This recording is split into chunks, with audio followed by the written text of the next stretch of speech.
নমস্কার দর্শক, আজকে কথা হবে রাজ্যের মুখ্যমন্ত্রী মাননীয় মমতা বন্দ্যোপাধ্যায় গতকাল বৈঠকে বসেছিলেন।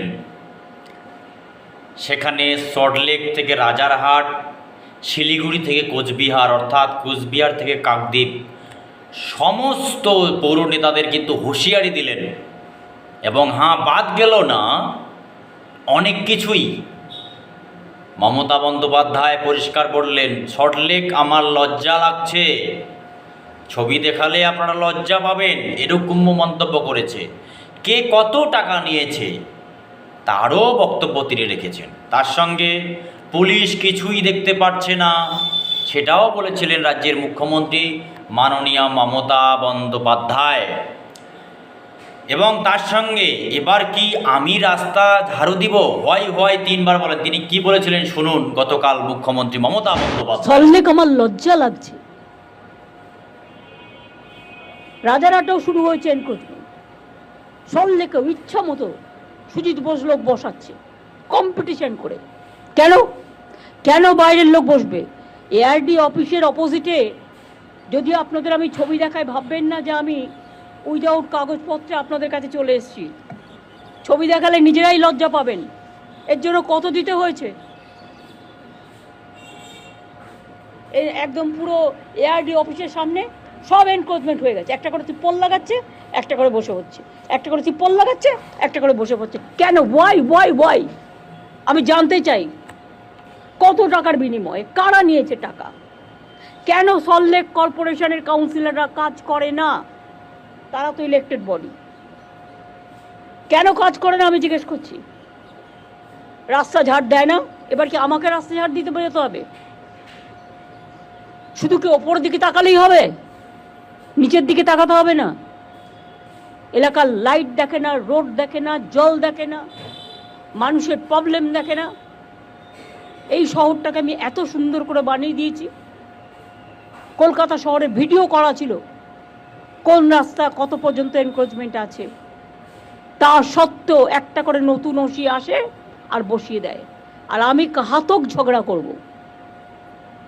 আমি রাস্তায় গেলেই দেখতে পাই পুলিশের। সাম্প্রতিক লোকসভার ভোট হয়ে গেছে, কিন্তু তৃণমূল সুপ্রিমোর সব থেকে বড় চিন্তার কারণ সামনে বেশ কিছু পুরসভার ভোট। কোনো পুরসভায় তৃণমূল কংগ্রেস লিড দিতে পারেনি।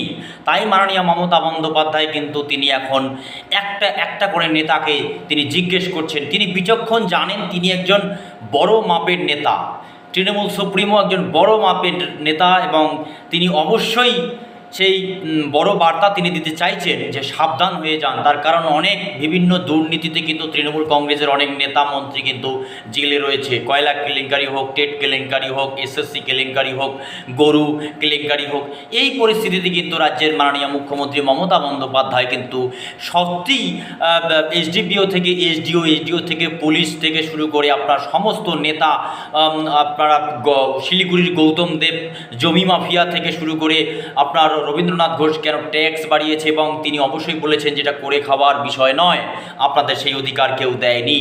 এই পরিস্থিতিতে রাজ্যের মুখ্যমন্ত্রী মাননীয় মমতা বন্দ্যোপাধ্যায় তিনি কি বলেছিলেন রবি এবং গৌতম দেব, দেখুন সেই ভিডিও।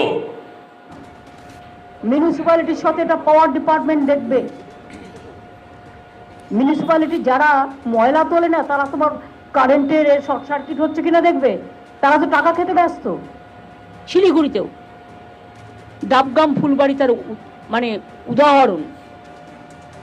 এবং আই এম সরি, ওখানে একটা ল্যান্ড মাফিয়া গ্রুপ তৈরি হয়েছে। হঠাৎ করে রবি ঘোষ একদিন অ্যানাউন্স করে দিল কোচবিহারে ট্যাক্স বাড়ানো হলো। তুমি কি ভাই ট্যাক্স বাড়ানো? কোন মিউনিসিপ্যালিটি সরকারের সামনেই পুরসভা নির্বাচন, বেশ কিছু পুরসভায় কিন্তু নির্বাচন রয়েছে।